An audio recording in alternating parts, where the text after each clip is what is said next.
Mr. President, when I arrived in Washington this morning, I fully intended to object to the certification of the electoral votes. However, the events that have transpired today have forced me to reconsider, and I cannot now in good conscience object to the certification of these electors.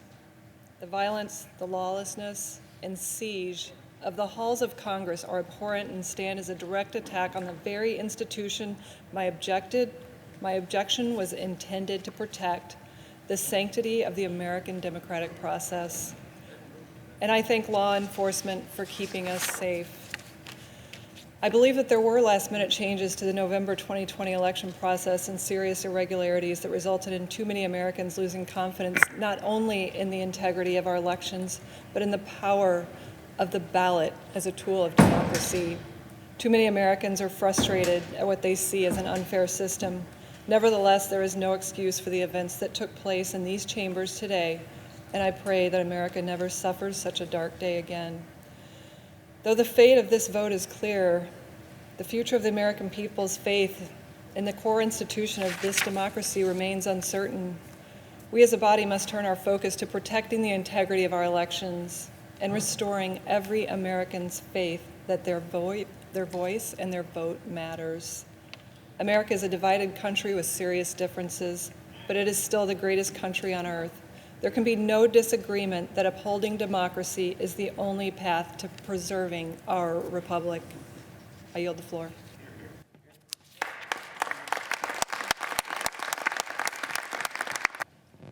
I can only think of two times in American history that individuals laid siege to our Capitol, stormed our sacred civic spaces, and tried to upend and overrun this government. One was in the War of 1812,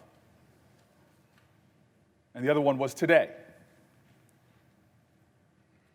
What's interesting about the parallel between the two is they both were waving flags to a sole sovereign, to an individual, surrendering democratic principles to the cult of personality. One was a monarch in England, and the other were the flags I saw all over our Capitol, including in the hallways and in this room, to a single person named Donald Trump.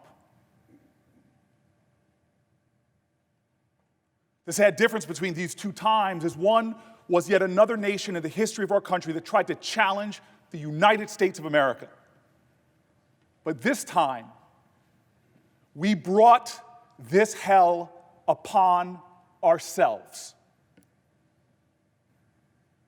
Our democracy is wounded, and I saw it when I saw pictures of yet another insurgency, of a flag of another group of Americans who tried to challenge our nation. I saw the flag of the Confederacy there. What will we do? How will we confront this shame? How will we confront this dark second time in American history?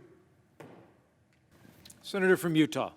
Mr. President, today was heartbreaking, and I was shaken to the core as I thought about the people I met in China and Russia and Afghanistan and Iraq and other places who yearn for freedom and who look to this building and these shores as a place of hope.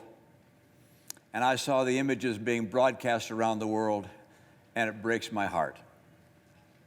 What happened here today was an insurrection incited by the President of the United States. Those who choose to continue to support his dangerous gambit by objecting to the results of a legitimate democratic election will forever be seen as being complicit in an unprecedented attack against our democracy. Fairly or not, they'll be remembered for their role in the shameful episode in American history. That will be their legacy. The best way we can show respect for the voters who were upset is by telling them the truth.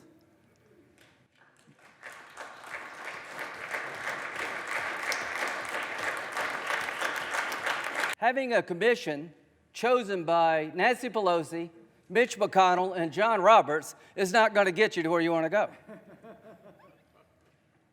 It ain't going to work. So it's not going to do any good. It's going to delay, and it gives credibility to a dark chapter of our history.